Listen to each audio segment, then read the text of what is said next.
The air in the Grand Forum on Proxima Centauri Prime was a carefully curated lie. It smelled of nothing, a sterile void engineered to be inoffensive to the dozens of species present, each breathing through their own customized atmospheric filters. Gravity was a compromise, a gentle 1.1 gs that was a mild burden for some and a near-zero float for others. Light itself was a negotiation, a soft, diffuse luminescence that mimicked no particular sun, but avoided the known photosensitive triggers of every delegate. It was a room designed for agreement, yet it felt like a cage. High-Arbiter Vorlag of the Cathar Confederacy felt the oppressive neutrality deep in his cartilaginous bones. His own species thrived in the humid, spore-rich air of a world with two suns and a gentle, rhythmic gravity flux. Here, he felt dry, brittle, and terribly still. He stood at his podium, his massive, gray-skinned form towering over most of the assembly. His voice, usually a resonant baritone that could soothe a panicked herd, was flat and toneless through the universal translator. The topic was, as it so often was, security. A new sentient species, the Glimmer, had been discovered in the Uit cloud of a previously unremarkable star. They were non-corporeal, communicating in flashes of coherent light, and their intentions were utterly opaque. The Council's Strategic Operations Committee was debating joint protocols. The Glypton Consensus proposes a period of extended observation. Drone the crystalline entity to Vorlag's left, its voice a series of chimes translated into flat galactic standard. A cycle of no less than 500 standard years should provide sufficient data to assess their disposition. A murmur of assent rippled through the herbivorous and silicon-based delegates. 500 years was a blink to a Glypton, a reasonable span for a Cathar. Then, it was humanity's turn. Admiral Eva Rostova stood at the Terran Alliance podium. She was a compact woman, her dark hair pulled back in a severe bun that emphasized the sharp planes of her face. Her uniform was a simple, functional dark blue, a stark contrast to the flowing robes and polished carapaces around her. Beside her, Commander Jian Li stood with the placid stillness of a coiled snake. The Terran Alliance finds a 500-year observation period to be optimistic, Rostova said, her voice crisp and clear. Our probes indicate the Glimmer are manipulating local spacetime on a quantum level. They are not passive. We recommend a forward expeditionary fleet be placed on standby at the system's heliopause, with clear rules of engagement. Signian delegate, a feathered being whose culture was built on intricate rituals of honor, ruffled his plumage in agitation. You propose a show of force before a single word has been exchanged. Dishonorable. Rostova's gaze didn't flicker. We propose a shield, delegate, not a sword. We have learned through bitter experience that an unlocked door invites unwelcome guests. It was then that Vorlag, driven by a deep philosophical unease that had been growing for decades, decided to break protocol. He had spent his life mediating disputes, finding the overlapping sliver of common ground between warring factions. He believed, as an article of faith, that all conflict stemmed from misunderstanding. But the humans were an anomaly. They understood, often with terrifying clarity and yet still prepared for the worst. He directed his attention to Rostova, his large, dark eyes holding hers. Admiral, you speak often of rules of engagement and contingency plans. Your people have elevated strategic preparation to a near-religious art. It is a source of both admiration and concern for many of us. So let me ask a question that lies beneath all of these discussions. Let us set aside the Glimmer. Let us speak in abstracts, in the final analysis of interstellar relations. A hush fell over the forum. The High-Arbiter was known for his Socratic approach, but this felt different. This felt pointed. Tell me, Admiral, Vorlag continued, his voice resonating with genuine academic curiosity. What do you do when diplomacy fails? The question hung in the sterile air. It was the question no one ever asked aloud in the Grand Forum, the foundational taboo of a civilization built on the premise that diplomacy must not fail. To even voice the possibility was a kind of blasphemy. Rostova's expression did not change. There was no flicker of surprise, no hesitation. There was only a quiet, professional acceptance of the question. She turned her head slightly toward her aide. Commander Li. Aye, Admiral, Li responded. He tapped a command into the datapad integrated into his sleeve. The large holotank in the center of the forum, which had been displaying a star chart of the Glimmer's system, flickered and went dark. A single, starkly lettered file icon appeared, floating in the void. The text was in human English, but the universal translator rendered it instantly for all delegates. Doctrine. Elimination path A through Fa collective intake of breath, a hiss of filtered air, a low chittering of distress. The word elimination was not one used in polite galactic society. It was a relic of barbaric ages, a concept relegated to historical texts about pre-spaceflight savagery. Vorlag stared at the icon, his tri-lidded eyes blinking slowly. He had expected a lecture on containment, on sanctions, on blockades. He had expected a philosophy of defense. He had not expected this. "Admiral," Vorlag said, his voice strained. "What is this?" "This is the answer to your question, High-Arbiter," Rostova replied, her tone as level as a frozen lake. "This is the file our High Command opens when all diplomatic avenues have been exhausted, when a hostile entity has declared intractable war upon the Terran Alliance or its allies, and when the survival of our species is deemed to be at risk." She gestured to the icon. "Commander, open Path A." The icon expanded into a tree of sub-files. Lee selected the first. A simulation bloomed in the holotank. It was a planet, a generic terrestrial world orbited by a sun. Then from the darkness of simulated space came streaks of light. Not the bright lances of energy weapons, but dull, silent trajectories. "Doctrine. Elimination Path A," Rostova narrated, her voice devoid of emotion. "Kinetic saturation. It is our oldest and most resource-intensive doctrine, a relic of our early interstellar conflicts. It involves the accelerated delivery of inert, dense projectiles at a significant fraction of the speed of light. The targets are not cities. The targets are continental plates, major volcanoes, and planetary poles. The simulation showed the impacts. There were no explosions, just silent, catastrophic blossoms of pure energy as kinetic force converted to heat. The planet's crust cracked, oceans flash-boiled into the atmosphere. The world's axis wobbled violently. Within minutes of the simulation's start, the planet was a glowing, molten sphere, its atmosphere stripped away into a cloud of superheated gas. "The objective of Path A is not to defeat an enemy," Rostova continued coolly. "It is to render a planet's biosphere, and its entire geological structure, permanently incapable of supporting complex, intelligent life. The simulation you are seeing is optimized. Every vector, every impact point, every energy calculation has been run through quantum simulators for over 200 years. It is a perfected equation of mass, velocity, and planetary destruction. We can execute it with a fleet of just 6 mass drivers and a targeting lead time of 3 standard weeks." A wave of nausea rolled through Vorlag. This wasn't war. War, as the Cathar understood it from their ancient history, was about asserting dominance, about securing territory. It was a form of aggressive negotiation. This was pest control. This was a boot coming down on an anthill. What are the other paths?" The Cygnian delegate stammered, his feathers slicked down with something akin to fear. Rostova's eyes flickered to him. "Path B is biological. Genetically engineered plagues tailored to the target species' unique biology, designed for 100% lethality and rapid, multi-vector transmission. Path C is nanotechnological, self-replicating nanite swarms that deconstruct all complex matter, organic and inorganic, at a molecular level, converting it into inert gray dust. Path D is stellar ignition, where we induce a premature supernova in the local star.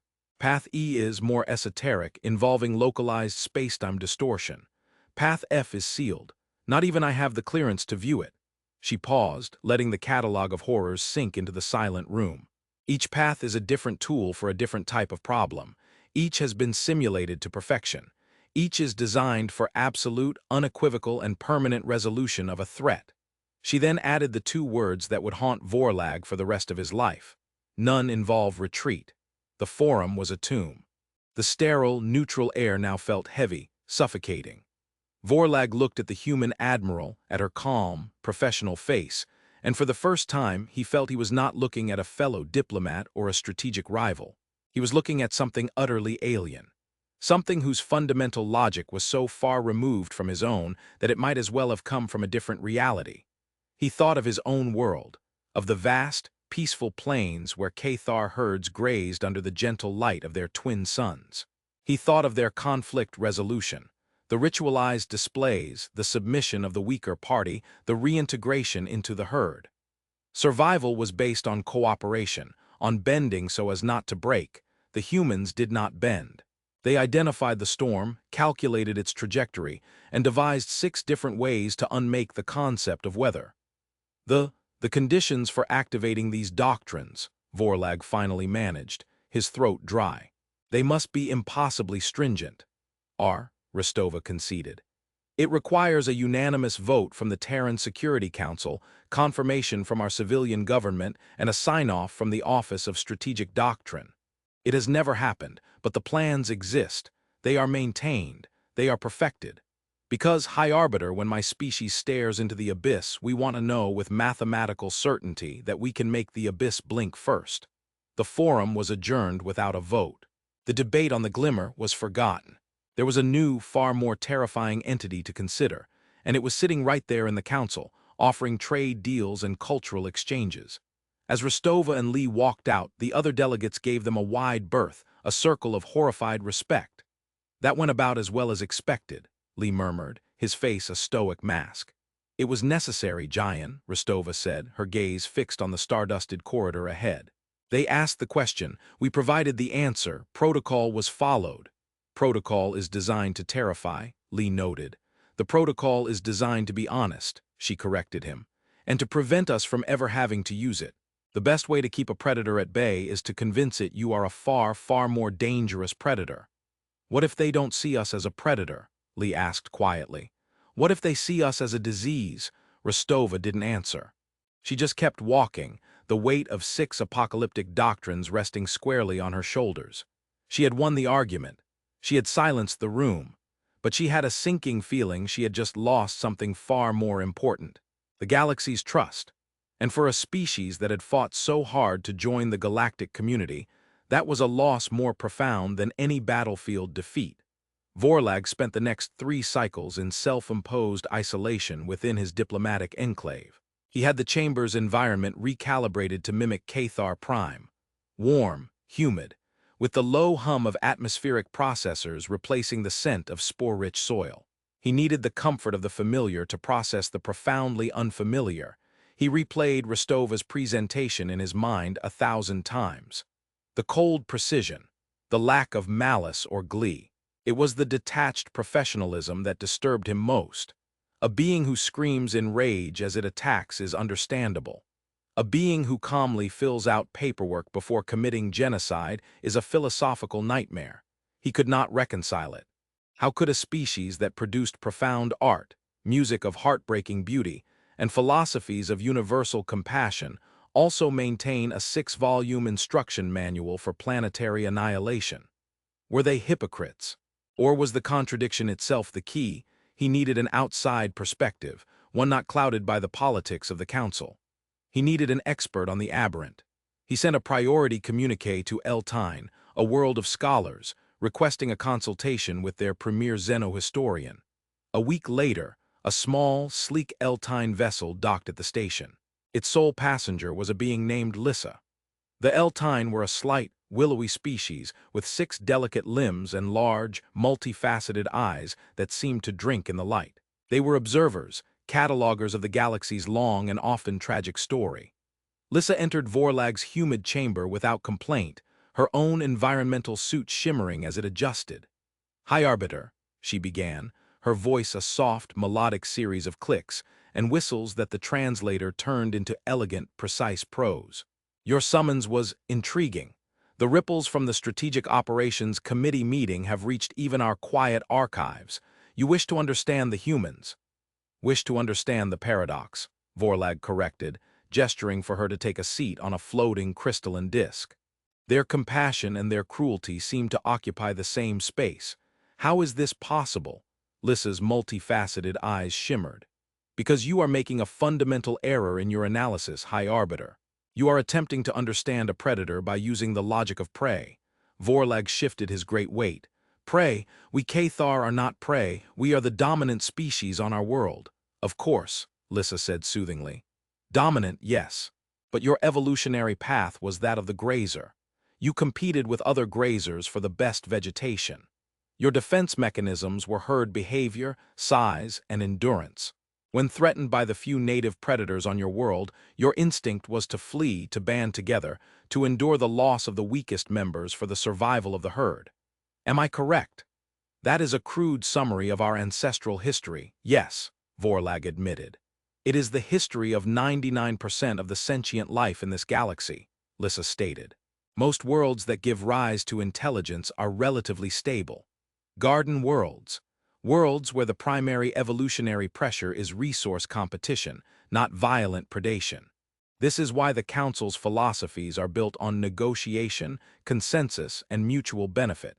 It is the logic of the herd, the logic of grazers who find a new pasture and must decide how to share it. She leaned forward slightly. Earth is not a garden world. By the standards of the known galaxy, Earth is a death trap, a death world, as the humans themselves call it. Lissa projected a series of images into the air between them. A chaotic map of a planet racked by hurricanes, tornadoes, earthquakes, and volcanoes. A world with a significant axial tilt, creating brutal seasons of ice and fire. Data streams showed a planetary history filled with mass extinctions, ice ages, and asteroid impacts. This is the crucible that forged them, Lissa explained. Constant, violent change. But more importantly, it was a world of unparalleled biological competition. For every herbivore there were 10 carnivores. Predation was not a rare event. It was the engine of their entire ecosystem. Image appeared. A skull. Human, you see their eyes? Lissa asked softly. They are on the front of their head, not the sides. The eyes of a predator designed for binocular vision, for focusing on a single target, for tracking prey. Your eyes, High-Arbiter, are on the sides of your head to watch for threats from all directions. The eyes of prey. Simple observation struck Vorlag with the force of a physical blow. He had stood across from humans for 50 years and never truly seen them. Their ancestors were not the strongest, not the fastest, Lissa continued, her voice weaving a story that was both scientific and mythic. They were weak, soft-skinned apes. They should have been wiped out. But they had two things no other animal on their world possessed in such combination: a complex social structure and a brain that was not just for thinking, but for problem-solving. And on Earth, every problem was, at its root, a life-or-death struggle. She brought up a new image, a grainy, black-and-white video from humanity's own archives. Men in crude uniforms running across a muddy field, explosions blooming around them. They turned their predatory instincts on each other, Lissa said. For millennia, their greatest predator was themselves. Their wars were not like the ritual combat of the Signians or the slow, geological disputes of the Glyptons. Human wars were exercises in extermination. They honed their predatory skills. Ambush became strategy, tracking became reconnaissance, the killing bite became technology. She gestured back to the skull. A prey animal's brain, when faced with a threat, has two primary responses: flee or freeze. A predator's brain has a third option: how do I kill this? Not out of malice, not out of hatred, but because it is the most direct solution to the problem of the threat. The threat is gone, the problem is solved. The pack is safe, the territory is secure. Suddenly, the cold, clinical nature of Doctrine, Elimination Path A through F, snapped into focus for Vorlag. It wasn't a document of rage. It was a problem-solving manual. The Doctrine, he whispered. It's not an act of war, it's the final stage of a hunt. Precisely, Lissa confirmed. You asked what they do when diplomacy fails. Your question from a human perspective translates to, what do you do when the prey refuses to be intimidated and proves too fast to catch? The answer is, you change the environment. You burn the forest down so it has nowhere to run. You poison the water hole. You use your superior intellect to solve the problem of its existence. Lissa switched off the projections, leaving the two of them in the dim, humid air. Do not mistake them for monsters, High-Arbiter. That is the most common mistake. Their capacity for empathy, for love, for art, it is as real as their capacity for destruction. It is, in fact, part of the same predatory package. They are pack hunters. They display fierce loyalty and affection for their in-group, for the pack. Their compassion is reserved for those they consider family. The danger arises when an entity is designated as not pack. Then, the other set of instincts takes over. The cold, calculating, problem-solving mind. Vorlag felt a chill that had nothing to do with the room's temperature. So, their entire diplomatic corps, their presence on the council, it's a form of pack integration. An attempt to make us all one pack. A brilliant one, Lissa agreed. It is the ultimate survival strategy for a predator entering a new, larger jungle. You find the other powerful creatures and you form alliances. You establish rules of the hunt. You create a super pack. But what terrifies the other delegates, and you, is the realization of what happens if you are ever cast out of that pack, or if you challenge the pack's survival. They have never used these doctrines, Vorlag mused, trying to hold onto a thread of hope. And a patient hunter never springs its trap too early, Lissa countered gently. The doctrines exist. They are maintained. In the human psyche, the capacity for ultimate violence is the ultimate guarantee of peace. It is the logic of the alpha predator. The only way to ensure you are not hunted is to be the most terrifying thing in the forest. They call it deterrence. It is the same principle as a wolf baring its teeth. It is not an act of aggression. It is a statement of capability. Vorlag stood up and walked to the viewport, looking out at the glittering tapestry of the station and the starfield beyond. He saw it all differently now. He saw the neat, orderly lanes of space traffic, the polite diplomatic exchanges, the complex web of trade, all of it overlaid with a new, terrifying filter. He saw a herd of peaceful grazers, blissfully unaware that a predator of unimaginable intellect walked among them, smiling, shaking hands, and all the while, keeping its claws perfectly sharp. "What must we do?" Vorlag asked, his voice heavy with the weight of his new understanding. "That is a question for a politician, not a historian," Lissa replied softly. "But history offers a warning. You cannot tame a predator by forcing it into a cage. A cornered predator is the most dangerous creature of all. So we do nothing. We live with this latent threat forever. You must change the environment," Lissa said, echoing her earlier words. "The humans perfected their doctrines to solve the problem of a threat. You must now devise a strategy that solves the problem of their solution. You cannot take away their teeth, but perhaps you can convince them they will never have to bite." Lissa departed. Vorlag was left with a chilling clarity. He finally understood the humans. He understood their history, their biology, their psychology, and he was more afraid than ever before, because he realized that Admiral Rostova hadn't been making a threat in the forum. She had been giving a warning, and the rest of the galaxy, in their placid, herbivorous innocence, had been too busy being offended to truly listen. He had to make them listen, before the humans ever perceived a problem that needed solving. The emergency session of the full Galactic Council was convened not in the sterile Grand Forum, but in the Hall of Ancestral Accord, a vast, open-air chamber on the Cathar homeworld itself. The symbolism was potent. This was not a place for sterile debate, but for profound, foundational decisions. The warm, humid air carried the scent of alien flora, and the light of two suns, one golden and one pale white, bathed the assembled delegates. It was Vorlag's home ground, and he intended to use every advantage it afforded. He did not stand at a podium. He stood in the center of the circular chamber, a lone, powerful figure. Admiral Rostova and the human delegation were present, their faces unreadable within the shimmering containment fields of their environmental suits. They looked like ghosts at a feast. "Friends, colleagues, members of this council," Vorlag began, his unamplified voice carrying easily through the chamber. "The Cathar had no need for microphones here. I have called you here not to debate sanctions or to cast judgment. I have called you here to discuss survival, our survival." He let his gaze drift over the delegates, the stoic Glyptons, the nervous Signians, the chittering insectoid merchants of the Rigel system, and finally, the still, watchful humans. Several weeks ago in the Proxima Forum, humanity answered a question I posed. My query was rooted in a misunderstanding, and their answer created fear and confusion. I have since sought to rectify my own ignorance, and what I have learned has convinced me that we stand at the most critical juncture in the history of this council. He paused, a masterful orator's trick he had learned from watching recordings of human historical figures. I have learned that we are not all alike. This seems a simple truth, but its implications are vast. Most of us, he swept a massive arm across the assembly, descend from beings who survived by cooperation, by evasion, by finding harmony with our environment. Our deepest instincts are to de-escalate, to find consensus, to form the herd. The herd is safety, the herd is life. Then turned his full attention to the human delegation. Humanity is different, not better, not worse, different. They are the children of a world of violent predation. They are descended from hunters.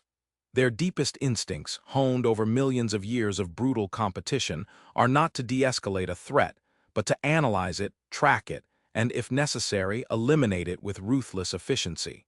It is not malice. It is their nature. It is the core of their genius and the source of their terror.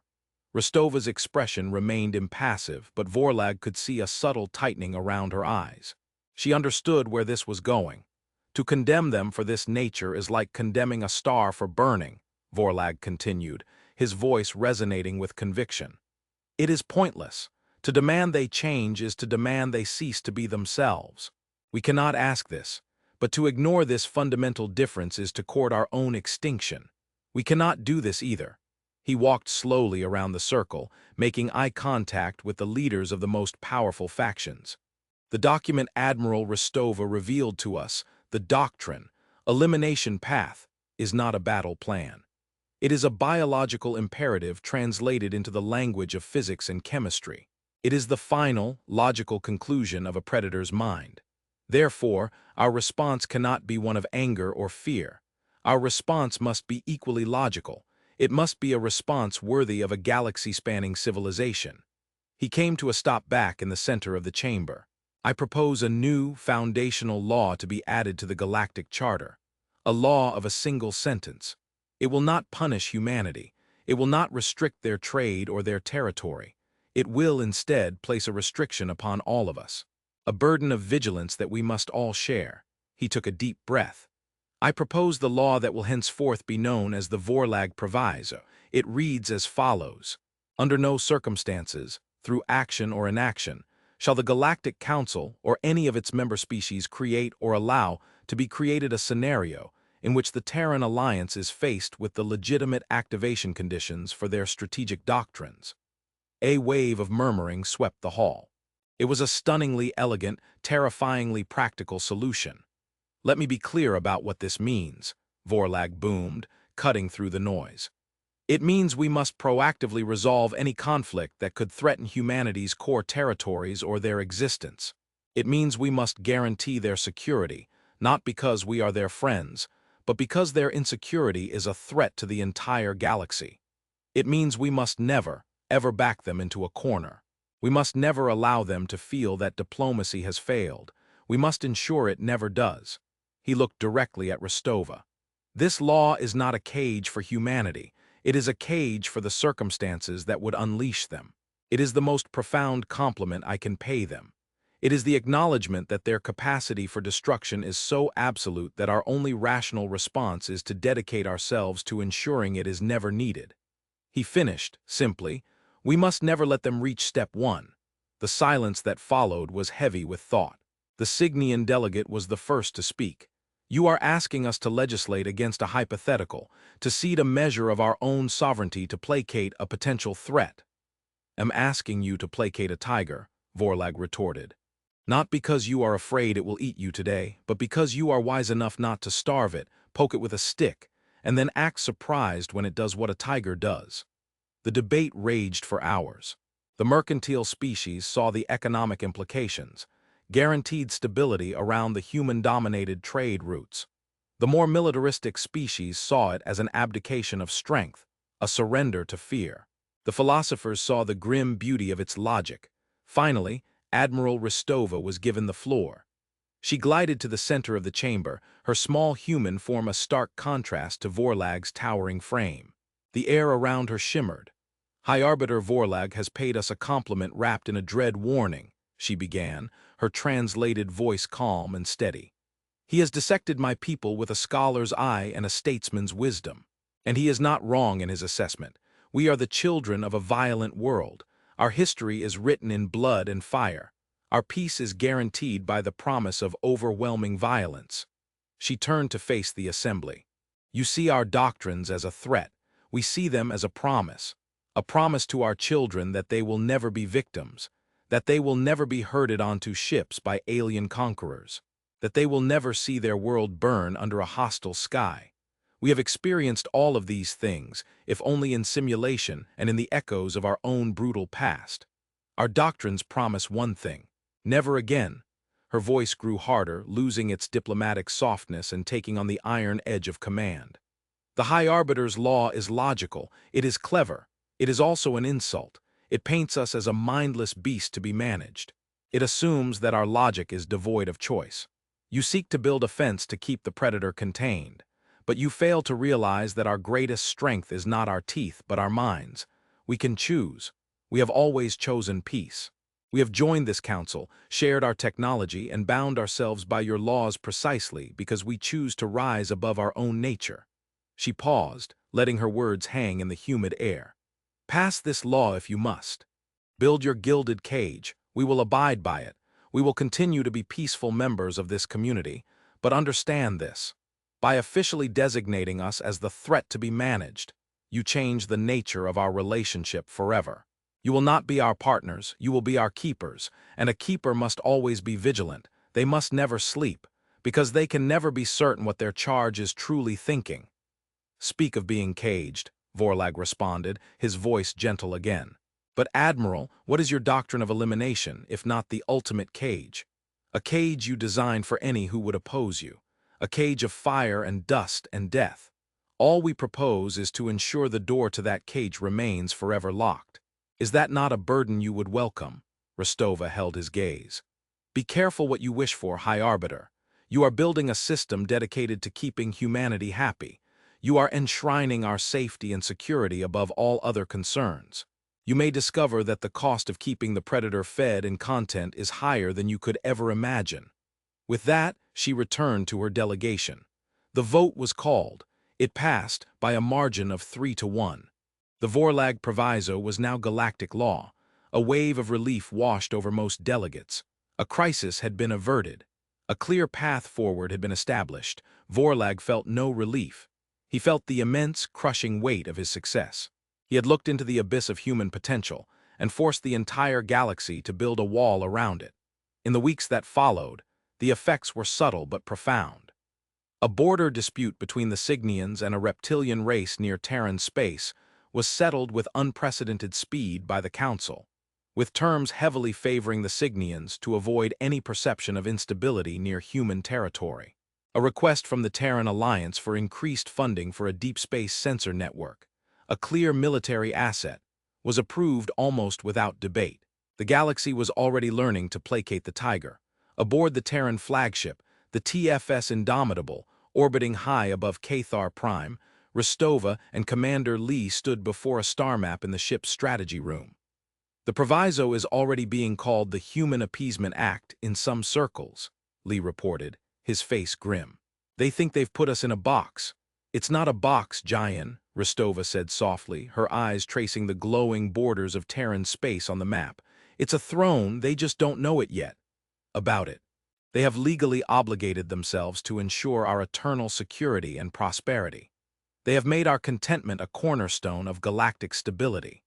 They will divert resources, mediate disputes, and rearrange their own priorities to avoid provoking us. They will do everything in their power to prevent us from ever needing to reach for Path A. She smiled, a thin, cold, predator's smile that never reached her eyes. They have just given us the greatest weapon in the history of civilization, a weapon far more powerful than kinetic rods or nanite swarms. They have given us their fear, and we will use that fear to build a peace so stable, so absolute, it will last for 10,000 years. Our peace, on our terms, stared at the map, at the vast darkness between the stars, and saw it in a new light. The galaxy hadn't caged humanity, it had enthroned it.